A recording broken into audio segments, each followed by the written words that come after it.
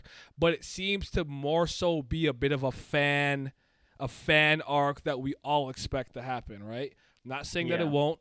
So initially when this was kind of happening, I'm like, I don't necessarily know if this is the Princess War arc specifically. So I just wanted your guys' opinion if you think that every single other family head or workshop or organization that maybe is going to participate in the battle for BAM is going to send a princess, or do you think it's possible they just send very competent combatants or direct descendants or something? That I wasn't entirely convinced like the next arc will absolutely be the Zahar Princess War. I'm not saying it's not. I'm just not 100% convinced. That's all. I think it might be like part 1 of 2 because Okay. it's not going to be like the final Princess War arc because we know like you got to collect all the 13-month series to get half the key or whatever. So it's like that's like end game level stuff. We're not going to do that next. We're not going to be collecting the 13 months next. So like that princess stuff is going to have to wait. But back in Name Hunt Station where we got Lilial, we set up that there were 2 factions of regular princesses that were like sort of going against each other. There was the REA Rose faction and the Hendolok, Hendolok Gladmary faction.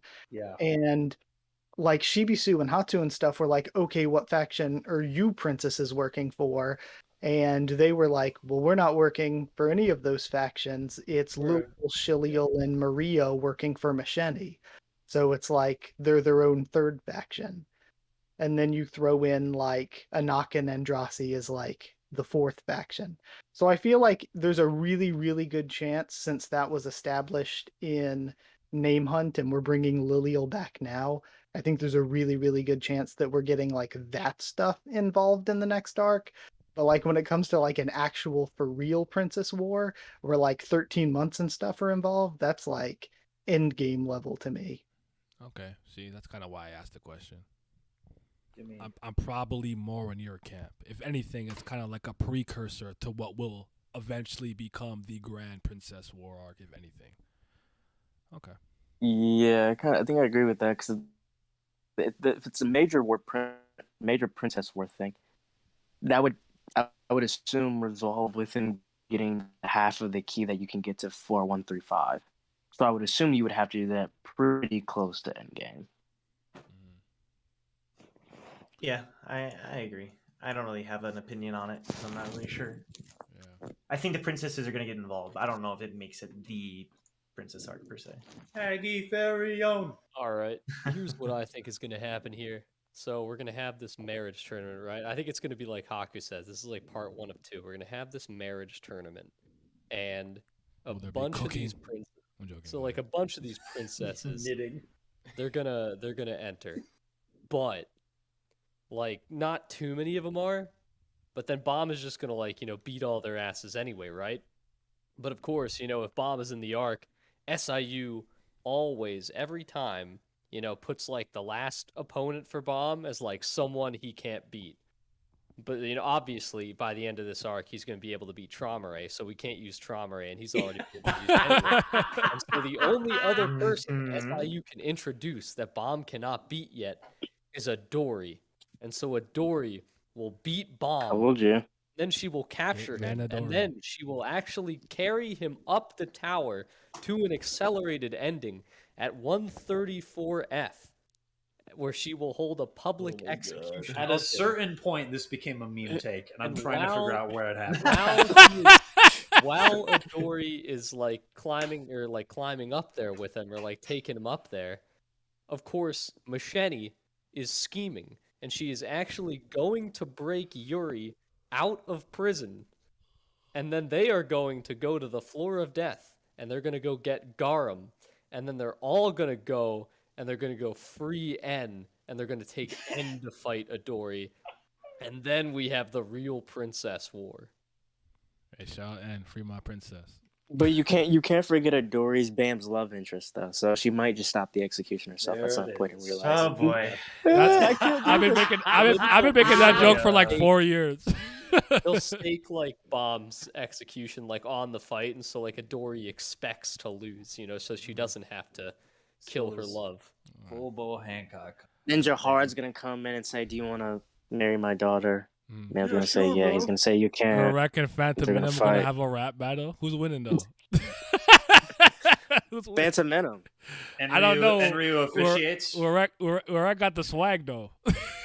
He might have bars. All right. In all seriousness, though, I don't think it's I don't think this is like the princess arc. I just feel like I'm just not sold on like every family just like recalling their own princesses because they're like in the Zahard family anyway, which like regular princesses probably don't have that much of a say, but like Masheni can probably defy Edwan to some degree. Ponzu, the Andori thing comes from Rand's statement. I remember this so clearly that the first time he said it in the translation, it said Midori, not Adori, Midori Jihad, and then it was changed after to Adori. That's how vividly I remember it because then Dorsey and Bam were on a date, and basically they were sneaking around. He was like, "I'd be more impressed if it was Midori Jihad," and then later we know that's why I make the joke. I don't actually necessarily believe that. It's a joke.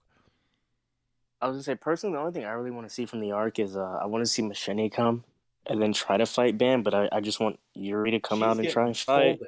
And then once Yuri comes out to fight her, I want Bam to say no, you're not ready for him yet. Couldn't handle my light work, and then kind of uses his white power to beat the Machete.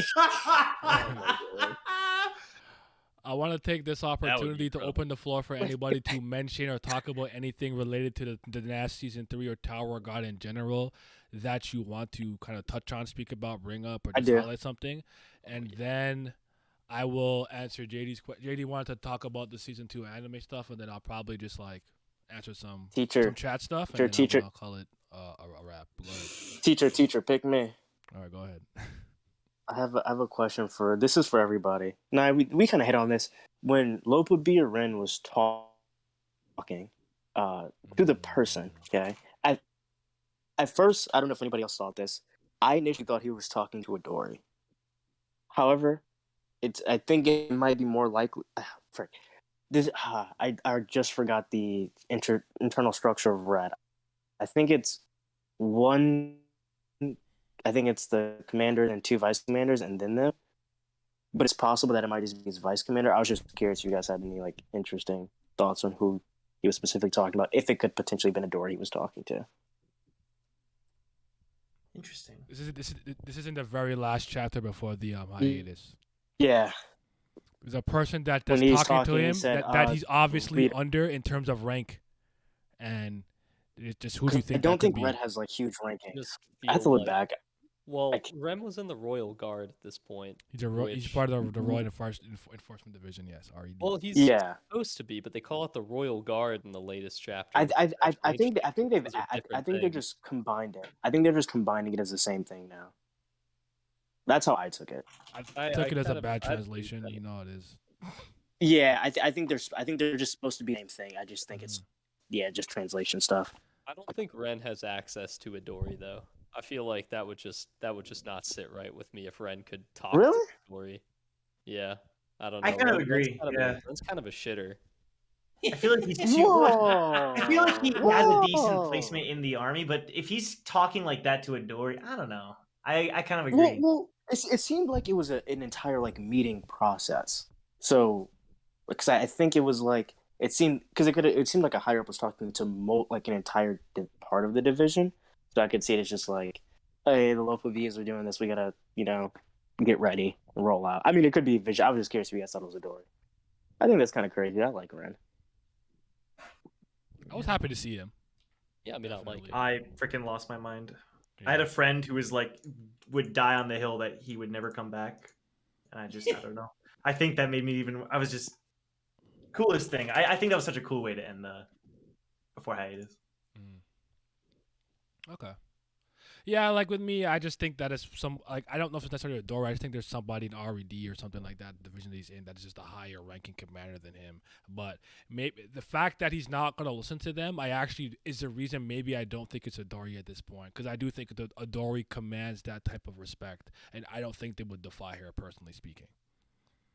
So I think it's somebody else, but I do think they're probably pretty formidable. At the very least, they're high ranking in the army in terms of military. I don't know how that shit works. I'm sorry, I'm a peasant, but yeah, probably the commander of RD. Yeah, possible. Is it the crappy She is floating the head queen. guy? I don't. No. Furious. No. I hated that scene. I hated that scene because we built up Caliban and we built up Yasracha, and then we have this goofy ass floating head joke talking back to them. Hey, And I'm leave like, Andros how alone, okay? embarrassing. Andros was moving me. Floating I'm like, head how with arms move me. embarrassing. No, I'm kidding, but I It was is looking like embarrassing Andros. that Caliban and Yasracha are just getting talked back to by this floating head. It's the Furious, bro. Somebody call Star Fox. I bet those guys are crazy. Haku said, "Get Zordon the fuck out of the story, man." All right. Season 2 of the anime. What did JD ask specifically? What were our thoughts on it? Do we care? But I actually don't remember what he asked. Yeah, I guess I just think I think it was just thoughts. I will watch. I will watch every meal love scene in Korean and then call it a day. There we go. Fair enough. I'm more optimistic about it than I was about season 1. Why? Wow. Because I feel like season 1, any anime studio can just throw it out there and be like, okay, we're just going to see if it works. We're going to see if people actually like it. It can be a sort of, the usual like promotion for the source material. And also it was like one of the first like Crunchyroll original things that they did. And also like the first they did based on a manhwa. So it was really like the first of its kind in a lot of different ways. And I wasn't like a huge fan of the anime. And I feel like it did a lot more well than they thought it was going to do, which is why all of the other like manhwa series haven't like been getting any season 2 word or anything. But do you read God of High School and or Noblesse? I do not. Noblesse was the first. I read thing that God of they- High School. Yeah, Well, I mean, Noblesse was Noblesse the first got thing. the, It got 2 actually. There's one from Yeah, way back in the day, and yeah, it got that the didn't really old deliver. one. Then they came back this time, didn't deliver. God of High School didn't deliver. Tower of At God all. didn't deliver. So I'm at the point where like people, like I ask people, like I'm not saying you're. I would love to be. This is one of the things like I hope I'm wrong, but it's one of those things where like people will say to me, and I'm like, what is your faith based off? It's just No, just faith for faith's sake. Like, No, what did you I do see get it. that makes you be like, I'm so optimistic about season 2? Like, I don't No, see I it. get it. Okay. No, I'm saying Yeah, any yeah. studio Maybe I'm can just make negative Nancy, I season don't know. 1 of Negative Naya. something, but to put the investment into making a second season is Right. to say like, okay, we have actually something gonna worth try. investing making a second season in. Well, it's that they were confident enough that people would continue watching it, right? Okay. Like, because if it wasn't, Tower of God was like pretty popular, but it wasn't like mega popular where it's like, oh, this is just gonna be a money grab. That like obviously they want to make money, but it's not like something like some big Jujutsu Kaisen or something where it's like no matter what they're gonna make money off of season 2. I see the confidence in them in a way. It's like, okay. All I know is that That's why I if they was have, shocked. I couldn't believe it because they actually invested in the season 2. That's crazy. if they have cubes in the anime, then it'll succeed. That's all I know. Cubes. I think my thing with it though is I feel like the foundation of 1 is kind of shaky. Not like just more from like just like an actual understanding of the world. Like to me, I think like taking out basic things of like when they're in the classroom of wave controllers and not explaining like bangs and stuff like that. Miles, I'm gonna tell you right now. If they Yes. just make Bam versus Horyang and Arc Raptor look raw, nobody's gonna give a fuck about any of that. You're not wrong. Oh, That's so I do just think you saying that is hype. Yeah. that if only it could look as good as those like mobile game animations. Right? Oh, Yeah. The Like, M those one, look so good. the latest one was the M is moving me. I like that. That was good. Yeah, the latest one, the dollar show stuff, I was like, that's actually really I- well directed. That I would love make the a transition where good Quinn opening. flips the coin Exactly. upwards, and yeah, that was a really good transition. That was really Yeah, dope. like the directing was like really good for that. I'm like, that would make a really good opening. And it just highlighted like, I really hope season 2 because you mentioned like not understanding the source material a second ago, one of you. Doesn't matter. Like, I hope that season 2 understands the source material more because I hated season 1's opening. Like, the song is fine, the song is great. I hated the visuals for the opening because I'm like, these visuals don't understand what Tower of God is at all. And there's like the random ass bird and everything. And like all of Tower of God's symbolism from the start all the way until now, it's always fish symbolism. It's always like maritime ocean True. symbolism. Like you could have had a fish, you could have had the baby shark symbol that Baby shark. Machete brought up, but it's like when you see all of the bomb scenes and stuff, I'm like, these shots that we're getting don't mean anything. They bird don't is like overrated? apply to Tower of God. Like I watched that and I'm like, whoever directed this did not understand Tower of God. He's a bird now. Caw. It's Aaron Birdwatch. He's gonna get a seagull face eventually. All right. Did anyone else want to comment on the anime season 2? Okay, so I just want to underscore the comment, our Cool's comment. I also want the Wang Nan theme. The OST was really good in season 1, so hopefully Kevin Pankin will continue to deliver. Okay. So at this point, I want to get I know it's late. It's like midnight, past midnight now. So if anybody needs to bow out, you have my permission. I'm just gonna answer a couple of questions from the chat. Excellent. So anyone wants to sleep? All right. And go ahead. I've been freed. I'm just kidding. This is super fun. Thank you all for a great discussion. Have a good night, everybody. I appreciate you coming, brother. Yeah, take care. I have one more thing to say real quick before I bow out as well, and I think you might actually appreciate this. I actually think that Mule Love deserved better in the nest. I actually think he was cheated and he was disappointing.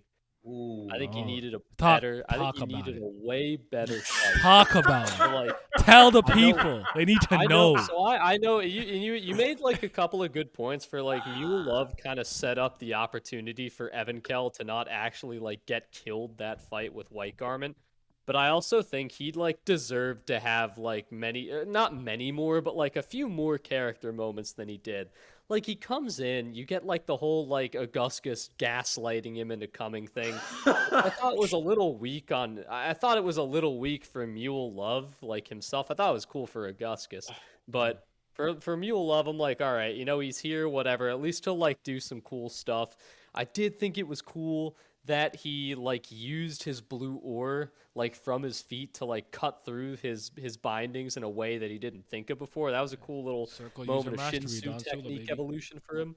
But at the same time, he's just like fighting Sicarius. It's not like anything's wrong with his character, but it's like he's fighting Sicarius, and Sicarius, all he's doing is like calling him fat, and then Mule Love's just making fun of his mom, and it's like, it's just this like one-sided like Marvel banter the whole time, and I'm like, this isn't like helping Mule Love with anything.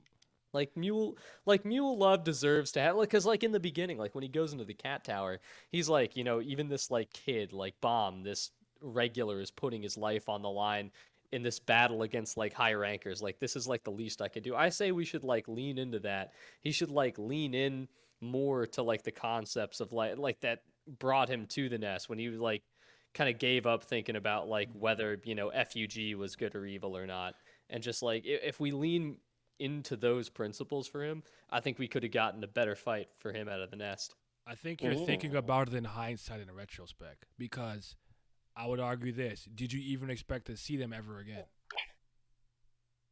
Like, honestly, realistically speaking, I love Mule Love a lot and I always liked him, but even I would have told you maybe in the end game, but I didn't particularly even expect to see him. So him popping up here shocked me, generally speaking. Now, obviously, we know Gus Gus is a part of FUG. So when it all came full circle, it wasn't nonsensical. And he played his hand well to get Mulov to participate.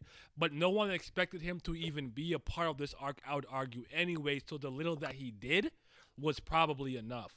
I'm with you. The more he does, the better. I would love to see a bit more. But ultimately, I do think you have to go by the expectation that nobody even thought Mulov would do anything. Even when he did appear. Because people were telling me he's going to die. They're going to say that Karaka was going to kill his parents and Karaka's going to kill him and blah, blah, blah. Why are you getting hype? You're not going to do nothing. That's what comments were telling me. At the same time, I feel like by that standard, like nothing really differentiates him from like Hockney for me at that point. But and ultimately he is like look, I like Mulov, but I don't actually over quantify his importance. I don't think ultimately to the story and narrative Tower of God, he's a major player in that sense. I just like the character a lot. I don't delude myself into like, he's gonna beat Jihad like these stupid ass Zoro fans talking about Zoro gonna kill Kaido. I'm not an idiot. I have a brain. My brain cells work. So I will argue to some degree I do take what I can get, but I'm not gonna like overly like criticize it. What he did was cool. It was dope. I think it showcases a mastery of being a circle user and whatnot. And again, because of him, the Beastkin were saved. Ketcher Freeman, freeing the slaves. I think that his involvement makes perfect that. sense. And not only do I think it makes perfect sense, I think it also continues Mulov's plot line in a way.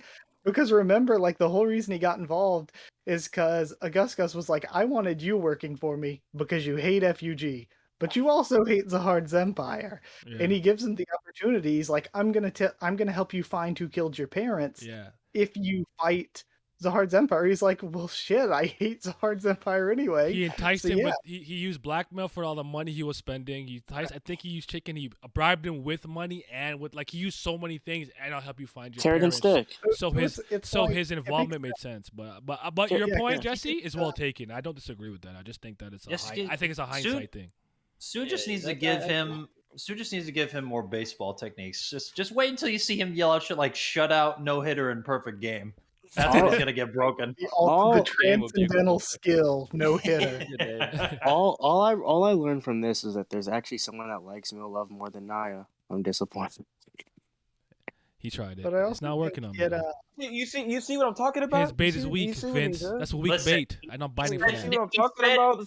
Send that old man up. Why is he old? Why is he old? He's the youngest person. He said Namor earlier. That's why he's an old man. Get him out of here, bro. All right, I wanna answer this question. What kind of changes?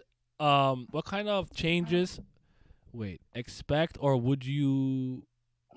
Wait. What kind of changes do you, I guess, or what would you do with Bam's character after this point in terms of a writing perspective? His personality, attitude, and relationships with side characters, not power scaling related. It was a question that was asked. I'd probably kill him and then just have Jahar just roll normally.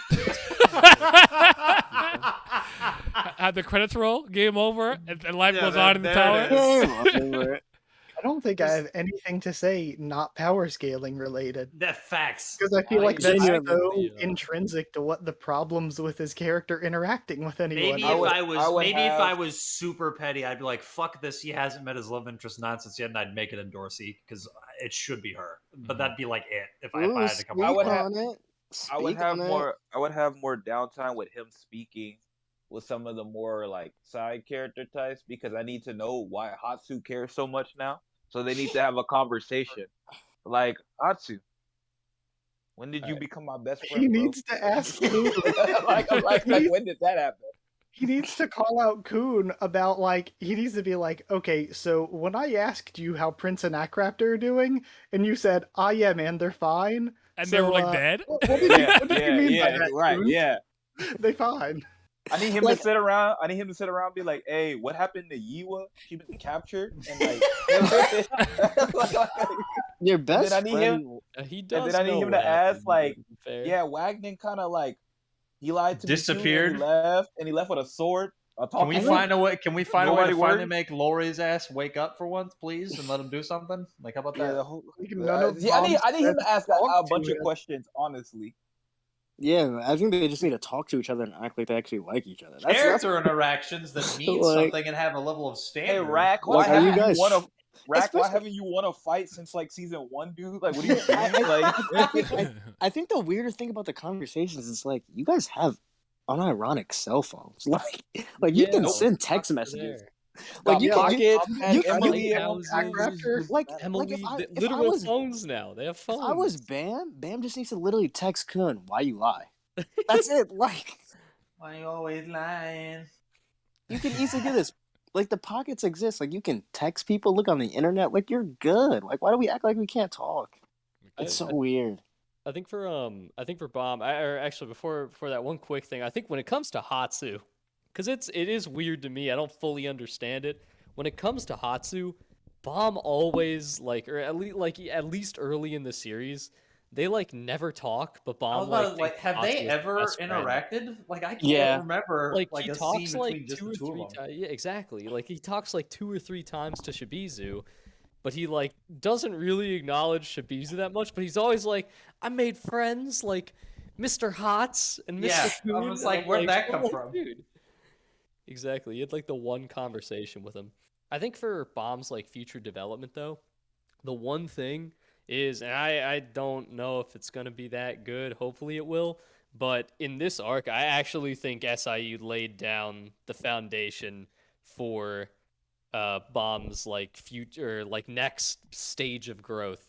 So I think, and it kind of does tie into something that I think has been plaguing Tog for season 3. Bomb is now that he has all these high rankers and surrounding him and everything, and they're all helping him out. I said it earlier when his movement's kind of restricted, but he doesn't really get to do a lot of what he wants or the way he wants to do things or when. Instead, he's kind of doing the trainings that they assign him because he knows that they're right. He knows he has to get stronger. And the biggest example is in season beginning of season 3. He can't even go to save Aguero or he can't go to revive him with Rack and Shibizu because Evan Kell just makes him do training, which is makes him stronger, but whatever. And it just deprives him of actually having a deeper relationship with his friends. But in this new arc, as Jin Sung and Traumare are discussing the marriage tournament, we have reactions from Bomb where he's Jin Sung, what the hell are you doing? I don't want to get married. You can't be serious. And then Jin Sung's like, don't worry about it, Beal. Just go along with this plan. And I think that actually lays the foundation, and especially for Bomb trying to insert himself into the tournament, I think it lays the foundation for him taking more agency over his own path and trusting himself more rather than a lot of the rankers around him. Because I just think it's I feel for him it's with so many other people trying to manipulate or use him, especially as Macheni showed in the Nest, I think he's gonna get the thought in his head more and more that it's his turn to get what he wants. Okay. To answer the question directly though,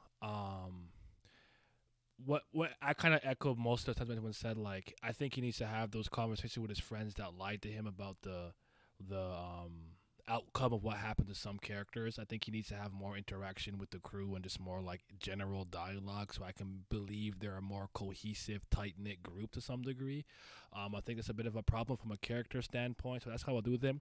In terms of growing and his stuff where it's he has a pretty repeating character arc where someone tells him he deserves to be strong. That's kind of annoying. I feel the nail is hammered in, the table is perfectly set and in place, and he's I'm gonna keep hammering.